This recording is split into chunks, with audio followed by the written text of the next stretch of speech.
Hi, it's Pat Gillis here, and I don't think a day goes by where I don't sort of find myself stopping and reflecting on the wonderful, generous nature of horses.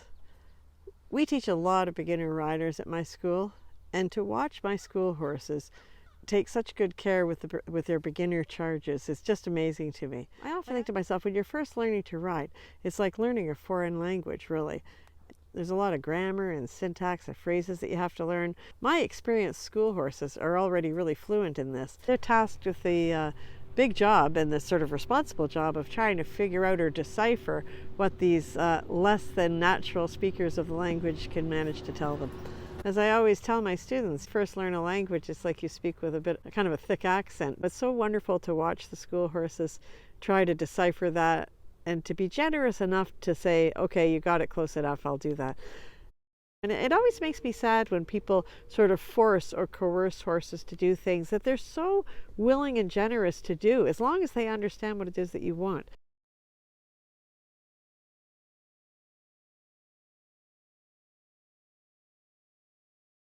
When we first get horses, we wouldn't put them in beginner lessons because the beginner riders, they're going to give so many incoherent signals to the horse that for a young horse or an inexperienced horse or a very, very sensitive horse, they'll hear all these different signals, or they'll feel, I should say, all these different signals, and the stress of trying to decipher all that can be too much for them, and they act out not out of malice but out of just fear. They don't know what to do next. But when you see the old experienced guys, like I have, like a lot of my school horses who've spent quite a few years teaching beginners how to ride, it's so awesome to watch them.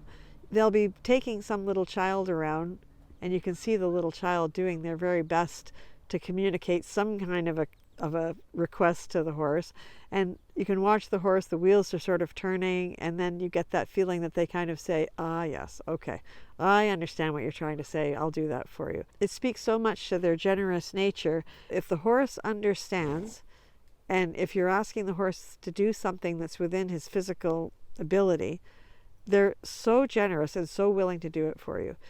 And when you see people being harsh with horses, it's so inexcusable, because I think most disobediences or most problems come when horses are conflicted, when they didn't understand what it was that the rider or the handler was asking of them.